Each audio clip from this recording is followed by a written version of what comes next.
camino, que es el doxa, que sería el camino de los mortales, tenemos menos evidencia de esto. Pero entre la evidencia tenemos este fragmento, que también se me hace sorprendente, se me hace muy, muy avanzado a su época. Dice, conocerás la naturaleza del éter. Y en el éter... ¿A qué se refiere con el éter? Bien, éter es una idea muy antigua, ya más o menos superada, que propone que la realidad es continua y no discreta, ¿verdad? En el paradigma discreto son como puntos. Sí, sí, sí. Tú sabes perfectamente, lo digo más bien para los que están escuchándonos. El paradigma continuo es como una tela, ¿verdad? Es como una seda. Algunos presocráticos pensaban que la realidad era como una seda. Estábamos como en el agua. La realidad es agua. Es como continuo. Y eso es éter. Eso sería un éter. Okay. Sí, exacto. Éter en este contexto, en este sentido. Y en el éter, todas las señales y las obras invisibles de la antorcha y las obras invisibles de la antorcha pura del brillante sol y de dónde vinieron a ser. Y aprenderás las obras errantes de la luna, de ojos redondos y su naturaleza. Y conocerás también el cielo circundante, tanto de dónde creció, como cómo la necesidad que lo dirigió lo llevó a proporcionar los límites de las estrellas.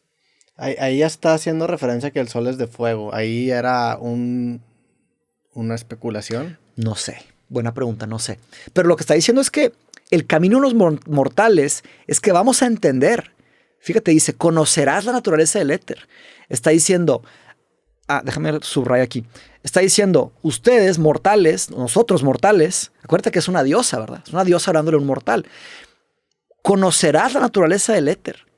Está diciendo como que a ustedes los mortales les tocará entender el éter, entender de alguna forma el sol, de dónde vino el sol, van a entender la luna y su naturaleza, van a entender el cielo, de dónde creció el cielo, la necesidad que lo llevó a proporcionar los límites de las estrellas.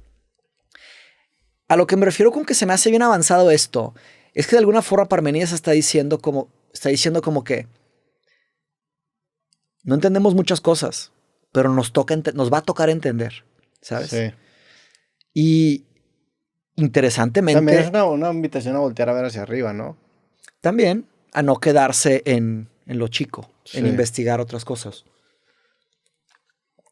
Sí, muchos presocráticos, fíjate que esa sería lo que Sócrates cambia, porque los presocráticos volteaban mucho para arriba. Estaban haciendo cosmologías, estaban tratando de entender la materia, el todo, ¿verdad? El cambio. Y Sócrates, te lo he comentado y siempre menciono esto, se trajo la filosofía de los cielos, se la trajo a nuestras casas, con el principio de la filosofía moral. Vamos a ver después con Sócrates. Pero sí, ellos veían mucho hacia afuera. Bueno, ahí terminamos la tortura de leer esto así, pero yo quise que tuvieran esa experiencia de leer fragmentos originales. Y hay muchos más, ¿ok? Entonces, este es el argumento metafísico de Parménides de la no generación. Así me tocó estudiarlo, en esta formulación me tocó estudiarlo en el Departamento de Filosofía en University College London, cuando hice mi año de carrera. La clase se llamaba Realidad y Conocimiento, que es Metafísica y Epistemología. Primera premisa. Si una cosa viene a ser del no ser. Viene a ser del no ser. Si una cosa viene a ser del no ser. O sea, si algo viene a ser del no ser. Ok. Y la segunda es impensable o inimaginable que algo que es no sea. Y conclusión, es impensable o inimaginable que algo venga a ser. O sea, si algo viene a ser, no es. Si algo viene a ser, no es porque ya era. Ajá. No viene, o sea, no algo puede que venir... es no viene a ser. Ajá. Okay. Exactamente. Exactamente. Eso es racionalismo puro. Es usar pura lógica, como que los conceptos chocan. ¿Por qué? Y esto es muy controversial y paradójico, porque nuestros sentidos sugieren que todo está constantemente cambiando y siendo. Pero ¿de dónde viene? No puede venir del no ser. Viene, ya era. ¿Sabes? En la física clásica, Isaac Newton llega a la conclusión de la materia, ¿verdad? Que no puede destruirse ni crearse. Exactamente. Entonces Parménides de alguna forma dice, todo lo que está en el universo ya está. Sí. Siempre ha estado, siempre va a estar. No puede algo venir a ser porque en ese caso no es. Ya era. O sea, ya era, sí. Exacto, ya era. No puede venir del no ser. Eso es Sí. lógica pura. La otra forma de hacer esto es esta. Es otra formulación del argumento. Primera premisa, o es o no es. Segunda premisa, aquello que es puede ser usado, dicho, pensado, imaginado, y aquello que no lo es no puede ser usado, dicho, pensado, imaginado. Hay un choque lógico, hay una inconsistencia lógica de hacer eso. Conclusión, el cambio metafísico no es posible. ¿El cambio metafísico a qué se refiere? Exacto, esa es una buena pregunta. Cambio, porque muchos me dicen, Mateus, Es de pero ser a no ser, o sea, eso es el cambio, ¿no? te la bañaste, mira. Sí. Ve la próxima, huevo. ve la próxima diapositiva. Esto está en mis notas del 2017, un diagrama que hice para ayudarme a entender y comprobar. Generación metafísica o cambio metafísico es pasar del no ser al ser. ¿Bien? Por eso pongo cambio metafísico, porque alguien puede decir, Mateus, pues si hay cambio social, hay cambio físico, hay cambio humano, pero cambio metafísico sería un cambio en la estructura primordial de la realidad, un cambio en lo que es la realidad universal. Me han tratado de decir, a Parménides, oye, pero está la física cuántica, que de repente es y no es. Cuando ya que observas, es. Ahora, todo lo que podemos imaginar, decir, pensar, todo eso es parte de lo que es. Ok. También me han tratado de contraargumentar. Bueno, eso era la duda que tenía, o sea,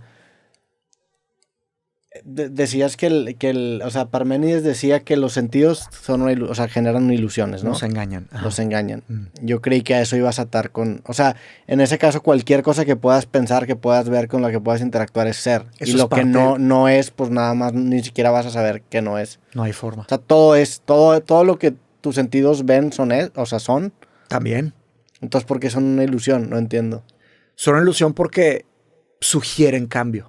Ah, ya, sugieren que hay un cambio. O sea, sugieren que algo deja de ser y eso no se puede. Exactamente. Por eso racionalista. Es decir... O sea, eso lo puedes aplicar incluso con la muerte, ¿no? Uno deja de ser cuando se muere, pero según esto no puedes dejar de ser. Ya es siempre. Ahí ya es una cosa mundana. Ahí es algo que todos los nombres, las personas, acuérdate que todo es uno, según Parménides. Para él todo es una cosa. Todo lo que notamos de diferencias, distinciones, todo es ilusión, que todo es una cosa, todo está conectado. Entonces todo ya era y todo siempre será. También levanta preguntas bien pesadas como el tiempo. El tiempo siempre ha estado, siempre ha sido. Es una ilusión lo que llamamos tiempo. Para él siempre ha existido toda la materia, por ejemplo. Simplemente no se está moviendo porque todo es uno, como una canica, algo así. Nada entra del no ser. Por eso racionalista. ¿Sabes? Pero bueno, aquí empieza una gran conversación, ¿verdad? Algunas conclusiones. Claro, aquí no se termina la conversación, aquí empieza una gran conversación. Algunas conclusiones. Pues primero, la imposibilidad del cambio. La realidad es una cosa y seguirá siendo la misma por siempre. La realidad metafísica, ¿verdad? No hay cosas separadas, según Parménides. Nuestra experiencia es falsa. Nada se mueve, nada nace, nada muere. La realidad sensorial y el movimiento son ilusorios, son ilusiones. Y dado este argumento, cuando él presenta este argumento, las personas que estaban estudiando un poco lo que había de filosofía por ahí... O sea, a lo que se refiere con que nuestros sentidos nos dan ilusiones es que la manera en la que, por ejemplo, con el tiempo, que le generamos como una historia, una cronología, es una ilusión. Es una ilusión. ¿A eso se refiere con los sentidos son ilusiones? Sí. Okay. Que estamos tratando de hacerle sentido a algo que es. Algo que nada más es. Sí. Exacto. Ya entendí. Si te vas al cosmos distante es un poco más fácil, porque ahí están las cosas, o sea, ahí están. Sí. Siempre han estado, siempre están. Y el movimiento sería una ilusión. Claro que yo sé que es como un nudo cerebral y hay mil cosas chocando, pero vamos a trabajar a través de esto, ¿verdad? Él al argumentar esto mete en problemas a muchos de sus predecesores.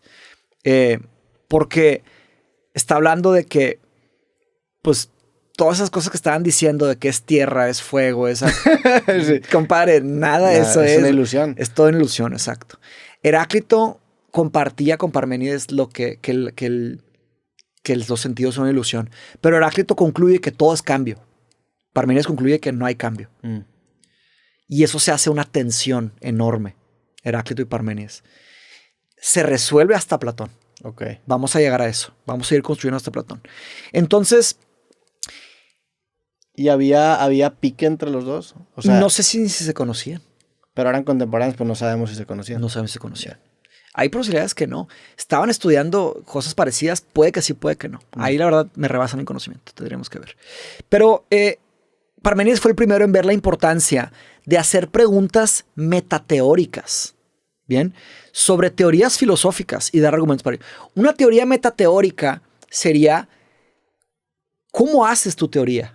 ¿En qué basas tus teorías? ¿Cómo son las metodologías de tus teorías? Entonces él cuestiona las bases de las bases de las bases. Sí. Y todos es de que, ¿cómo, güey? ¿Cómo llegó a sacar todo eso? A avanzar todo eso de forma tan arcaica. Ahora, levanta un problema enorme. ¿Y la metateórica no es similar a la epistemología? Definitivamente es epistemológica. Es epistemológica. Sí. Okay. Una metateoría viene del campo de la... Está en el campo de la epistemología. Sí. Ahora está conectado con la metafísica. Como estamos haciendo trabajo, la metafísica y la epistemología van de la mano. Pero una se trata de la realidad del ser, de la estructura del ser o de la identidad personal, y la epistemológica es más del conocimiento. Pero para entender la realidad hay que pensar. Entonces están conectadas de alguna forma o de otra. Entonces es un problema enorme. A lo que lleva, que tú lo dijiste hace un poco, es a la imposibilidad del no ser, de lo que no es. Ahora, hay un debate entre los académicos que continúa, que es, un aspecto intrigante, ¿verdad? Antes de las preguntas. Habiendo rechazado que el mundo de la experiencia sensorial de la verdad, después, en el doxa, la diosa da un tipo de cosmología, ¿verdad? Porque en la primera parte, en verdad, hace el argumento. Y luego en la parte de los mortales, como que dice lo que va a pasar. Dice, le toca a los mortales descubrir el sol, la luna, etc. Y ahí los académicos están como que, a ver, espérate, ¿qué es esto? ¿Por qué está diciéndonos un logos de lo que nos va a tocar si ya argumentó que es como que hay algo raro? Y ahí hay muchas preguntas que están sucediendo. También parte de las preguntas vienen porque no tenemos el resto. Está perdido. No tenemos... Está perdiendo una parte de la historia, ¿no? Exacto, güey. Un cliffhanger gigantesco y perdimos el episodio. Exacto, güey. Y probablemente nunca lo recuperaremos, güey. Entonces... Digo, puede pasar que gracias a que no tenemos ese fragmento, Parménides quedó como un genio. O sea, a lo mejor en el fragmento que faltaba... Ahora, no sabemos, güey. Parte de por qué pensamos que es un genio fue porque Platón escribió un diálogo que se llama Parménides. Y él sí leyó esa parte, sí. ¿no? O sea, él sí le tocó con... Sí, o sea, a nosotros no lo tenemos, pero Platón sí. Los contemporáneos... No, ese libro probablemente... Y Platón no hace referencia a la parte perdida de Parménides. Hasta mi conocimiento, no. Yeah. Lo leí hace mucho Parménides, para ser realista. Tendría que revisitarlo para contestarte esto. Me lo llevo de tarea. Para la próxima clase. Pero Platón no escribió nada, o sea, lo conocemos a través Platón sí escribió, Sócrates no. Sócrates fue el que no Platón escribió mucho. Y a Sócrates lo conocemos a través de Aristóteles. No, a Sócrates lo conocemos a través de Platón. Platón escribió eso. Sí, pues sí, Platón va después. Fue el maestro, sí. Exactamente. Te va a quedar claro como el agua ya que nos metamos a eso. Parménides, leer Parménides de Platón. Entonces, algunas preguntas que están flotando por ahí es que si esto del doxa es un tipo de parodia, como un tipo de una parodia de las demás posturas, como que un tipo de chiste, como una forma de burlarse de los demás intelectuales. No se sabe, hay quienes piensan que sí. Otra, ¿eso es lo mejor que podríamos decir sobre el mundo que nos aparece por los sentidos? O sea, todo esto se refiere a que primero te dice que tú como mortal vas a tener que descubrir todo lo del sol y lo que empezó a decir, ¿no? Eso es lo del final. Lo de los mortales, el doxa. Sí. Pero eso lo contrasta con la idea de que nada cambia. Que todo es una ilusión. Exacto. Entonces se vuelve como algo que dices... No cuadra, exacto. Entonces, ¿para qué me dijiste lo otro? ¿no? Exactamente. Ya. Exactamente. Lo dijiste muy bien en una explicación directa. Sería como que los académicos diciendo, espérate, compadre. O sea, no, sí, acabas de decir esto y ahora me dices esto, ¿sabes? Eso es. Y es la parte 1 y 3. Falta la 2. La 2 es la intro. No, falta la 4, 5 y 6. Exacto. Falta el final del final. El final de la última parte.